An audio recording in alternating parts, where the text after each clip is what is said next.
and neighboring Moldova. We have repeatedly drawn attention to the alarming trends in Moldova, whose leadership is trying to rewrite history,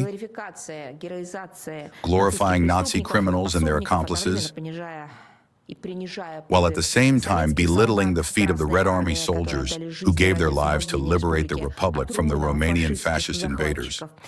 Monuments to Soviet soldiers are being desecrated with impunity, while honors are paid to Romanian collaborators of Nazi Germany. Symbols of the Great Victory, including the St. George ribbon, have been banned in the country, and the broadcasting and rebroadcasting of Russian military patriotic films and television programs have been blocked. These tendencies are reflected in the school curriculum. Thus, a textbook titled History of the Romanians and General History for 12th grade students, developed by Moldova's Ministry of Education and Research, has sparked widespread public debate. On its pages, the dictatorial regime of Ion Antonescu and his supposedly benevolent goals regarding Moldova are glorified, while the Soviet Union is groundlessly accused of expansionist ambitions. A wide negative reaction in Moldova was caused by the order of the Republic's Ministry of Culture, published on October 9th of this year, I will quote directly, approving the instruction on the procedure for the erection, relocation, and dismantling of monuments in public places. According to this document, the demolition of monuments is possible if they, direct quote, promote hostile, defamatory, or derogatory attitudes toward national spiritual values and/or toward significant events in national history. The authorities hasten to clarify that supposedly there is no talk of demolishing monuments erected during the Soviet period. Moldovans did not believe this because they know how they were deceived before and are being deceived now. The country's residents see that in recent years the authorities have come to understand the so-called spiritual values as Brussels-style neoliberalism and are doing everything to abolish Moldova's national identity. There is concrete evidence of this. We have spoken about it many times and we will give a few examples. Last week, in the villages of Gilisheni in the Telenești district, Zaim in the Cauchin district, and Talești in the Hâncești district, three cemeteries of the so-called Romanian heroes who fought in the army of Hitler's accomplice, Ion Antonescu, were opened with military honors.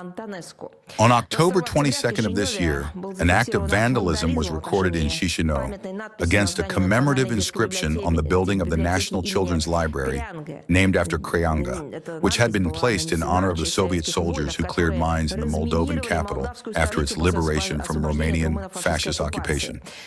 Unknown persons removed the protective glass and painted over the inscription from the Great Patriotic War period with white paint.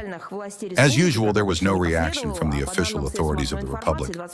According to media reports, on October 25th of this year, concerned citizens of Moldova filed a petition with the Chișinău City Hall and the Library Administration demanding the restoration of the historical inscription. On October 23rd of this year, the Agency for Military Science in Memory of Moldova hosted the opening of an exhibition titled, direct quote, Outstanding Romanian Personalities in Bessarabia from 1918 to 1944. It is dedicated to Romanian Army Day. Among such personalities, God forgive me, are recipients of orders of Nazi Germany.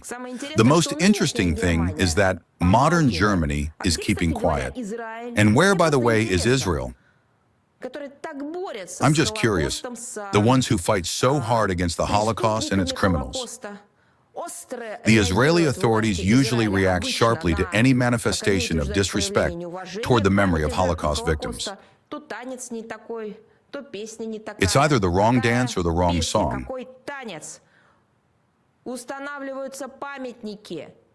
Yet here, monuments are being erected to those who exterminated Jews during the Second World War.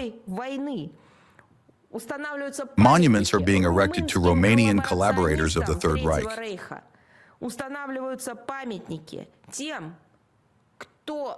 Monuments are being erected to those who professed hatred based on racial and national grounds.